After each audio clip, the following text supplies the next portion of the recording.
ကြုံကြလားငါအကူငါမမိမဘယ်နှယောက်ယူငါရောင်းမအဖြစ်တတ်မှတ်နိုင်တယ်ဆိုတော့မျိုးသမီးမျိုးကိုကြုံကြလားအဲ့လိုအမျိုးသမီးမျိုးကလေ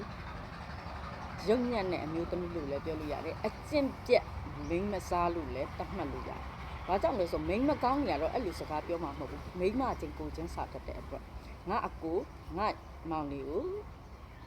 ဒီအိမ်အောင်ပြုရင်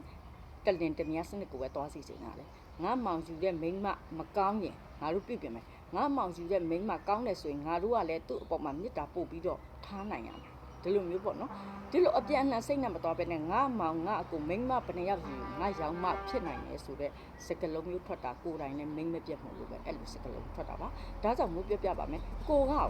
မိန်းမကိုလည်းယောက်ျားတစ်ချိန်ဒီမှာကိုယူတဲ့ယောက်ျားဆိုရင်ရောအဲ့လိုပဲမိန်းမပေါင်း3600ခေါ်အိမ်ရောကိုကအဲ့ဒီမိန်းမတွေကိုငါယောက်ျားရဲ့မိန်းမဆိုပြီးတော့မောင်ချစ်တဲ့မိန်းမတိုင်းကိုကျမချစ်နိုင်ပါတယ်ဆိုတော့မိန်းမစားမျိုးဖြစ်နိုင်တယ်တို့အဲ့လိုမိန်းမမျိုးဆိုဝက်တီတောင်ပွဲသွားအောင်လေသူပဲခတ်နိုင်တယ်ဟုတ်တယ်မလားအဲ့လိုပဲကိုရဲ့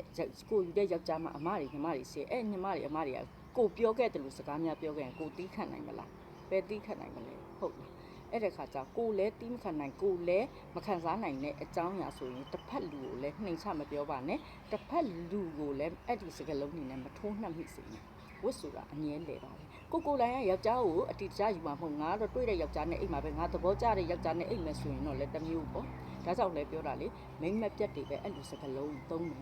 နော်ဒါကြောင့်မလို့ဒီလိုရောင်းမှမျိုးတွေရှိကြရင်လေကိုဘက်ကဒေါသမဖြစ်နဲ့နော်သူ့လမ်းသူသွားပါလိမ့်မယ်ရှင်